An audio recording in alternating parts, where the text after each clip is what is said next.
Welcome one and all to yet another The Division video. With the game covered in my previous videos on how both consoles compare, we have reached the stage where we can look at the PC and just how much further the engine can be pushed. First up, let's look at the settings for consoles release so we can gauge where they fall in regards to the PC. Now, taking the PS4 as a base, with the Xbox One only having the dynamic resolution to worry about, we can check against this to get our levels, and for both machines.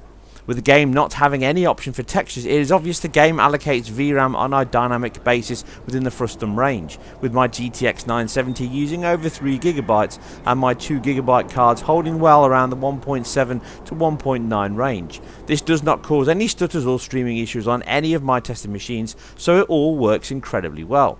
Consoles therefore all show the same high quality textures as per the PC, with MIP loading having the same streaming processes on all my PCs as per console. Now, volumetric lighting looks equal with high, as Ultra pushes resolution ever so slightly higher.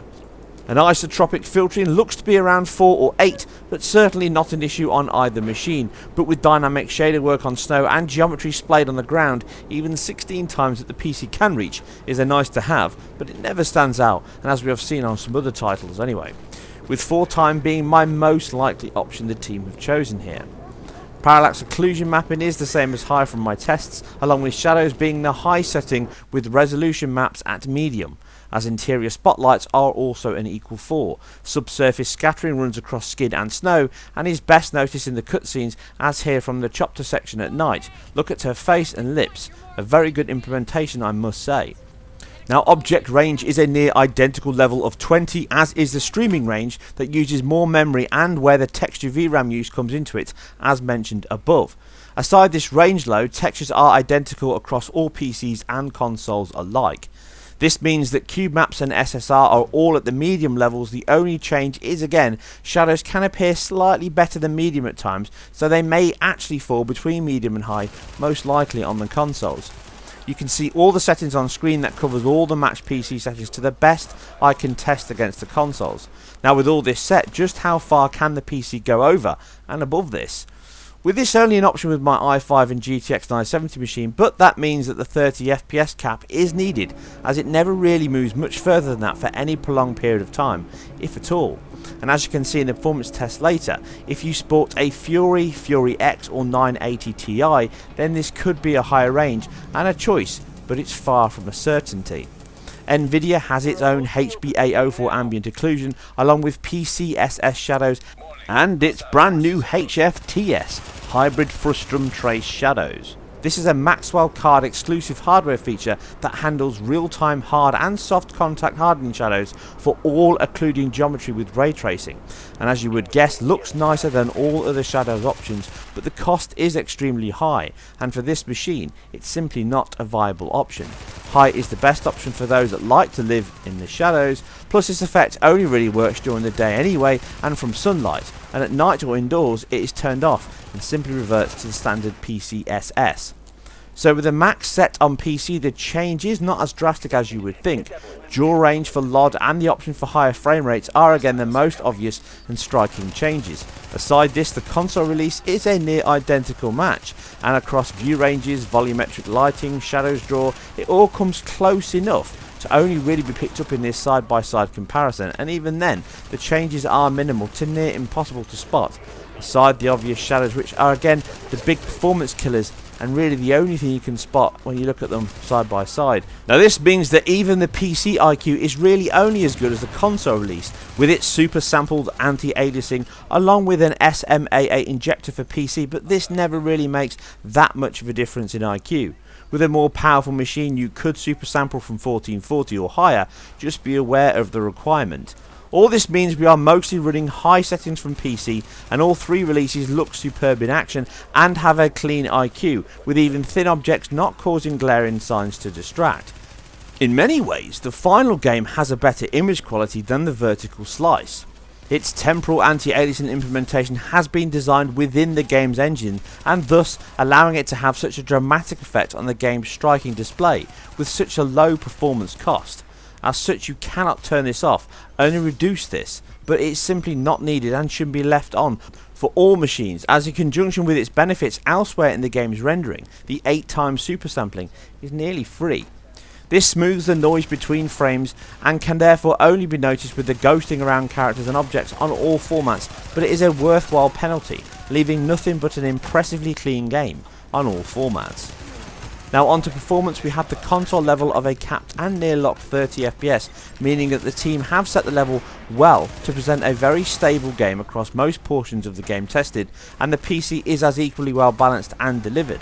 Across all three tested setups, we see no longer frame time than 50 milliseconds at any point, and this is even better than the beta from only a few weeks ago, and shows how old these builds can actually be. Starting with the 750 Ti machine paired with AMD's 8-core 8350, we have a game that just fails to hit the same level as the consoles on performance, but it is close. Dropping shadows down to low, we can then run at a capped 30 with no real issues below this, and it performs well. If we look at how it compares with its bigger brother on the same settings as console, we see a level of performance near 60 FPS, with some small dips under into the low 50s, but it feels and plays smooth enough to leave at this level. Pushing onto the higher but not max range shows a great engine that has a wealth of options to tweak to your heart's content and get your desired level. If you want more draw range, better shadows, etc., then you can bump them up at the cost of a drop to the high 30s or low 40s. But for me, the extras are not worth a performance hit, so the console equal levels and a close 60 rate is my preferred choice, but you can make your own. The 7870 hands in a better showing than the 750, not unsurprisingly, with the same CPU, and the game can run at console settings around the 30s to low 40s, with a cap to 30, a switch and forget. You could extend draw range a little and still come under the target, or drop some settings lower than that and aim for a 40s or 50s range, which still feels pretty good. The AMD machine does a great job, and across all my tested platforms just demonstrates what a well managed, menu rich and solid game the team have provided. The game even has a decent benchmark test in there, so you can look at some views and get a pretty good idea of just how your machine will perform based on the settings you've chosen. And based on what I've looked at, it's pretty close, if as always slightly on the optimistic side. With the higher end machine offering up the best option and the AMD one being second, if you have a console then these just beat out the 750 Ti machine, but really all tested platforms allow you to play and enjoy the game online play and its beauty with no real worries at all. And due to the game's PBR, dynamic lighting and weather, it can look simply jaw-dropping at times and rather dull the next, just like life. I have it on good authority from someone that lives in the city that it has delivered an authentic view good enough that you may never wish to escape from New York. Well, maybe Precinct 13 anyway. Now if you have not seen the console video, please check that out, and I will have my Snowdrop video up shortly with a look at the vertical slice and the demo to see how it all ended up.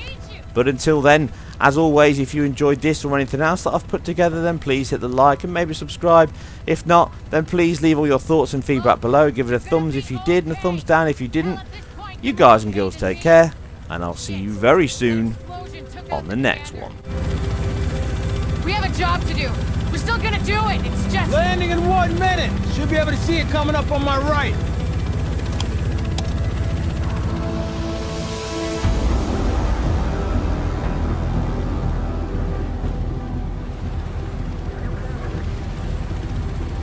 found out a little more about the first wave. They're all either dead or MIA. So this is up to us.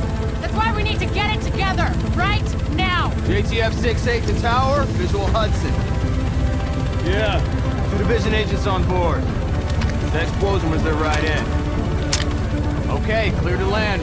JTF 6-8. Usually you need some time to know if you can count on someone, but we're